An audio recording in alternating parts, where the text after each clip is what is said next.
মেয়েদের মনের বয়স আসলে কখনোই বাড়ে না। আমরাই একটা মেয়েকে জোর করে বাধ্য করি যে তোমার বয়স হয়েছে, এই বয়সে এই রং করতে নেই, এই বয়সে এমন বাচ্চাদের মতন ব্যবহার করতে নেই, এই বয়সে এত অবুঝ হলে চলে, এই বয়সে এটা করতে নেই, এই বয়সে ওটা করতে নেই।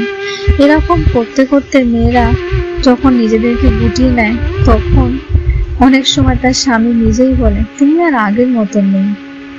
যেই হাসিটা দেখে তোমার প্রেমে পড়েছে না, সেভাবে আর হাসো না কেন? অথচ এই হাসিটা যে বন্ধ হওয়ার কারণ একজন স্বামী।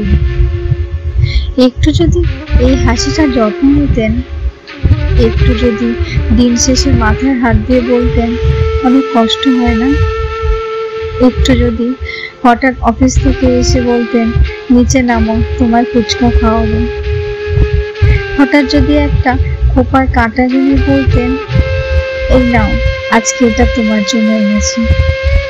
মেয়েরা আটকায় মায়ায়, যত্নে, পুরুষের যত্নে।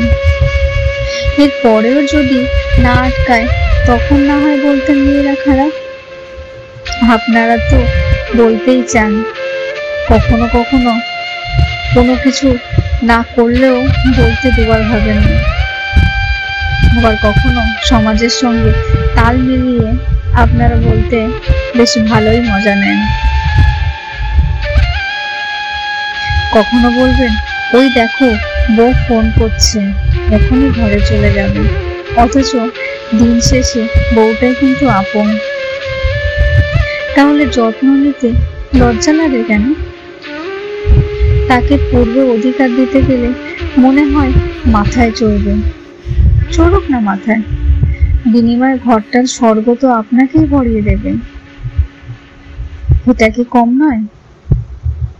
মানুষটাকে অবহেলা করতে করতে যখন সে বোমার মতো ফাটবে, তখন আপনি বলবেন মহিলাটা বড্ড খারাপ, হয়তো ভালো হতো অন্য কারোর সঙ্গে বিয়ে করলে। একবার না হয় মন থেকে ওই মহিলাটা যত্ন আত্মি করে দেখবেন। এর পরেও যদি খারাপ হয়, তাহলে বুঝবেন আপনার কপালের দোষ, তখন না হয় আর পাত্তা দেবেন না। কিন্তু একবার চেষ্টা তো করা যেতেই পারে, একবার চেষ্টা তো করা যেতেই পারে। ধন্যবাদ।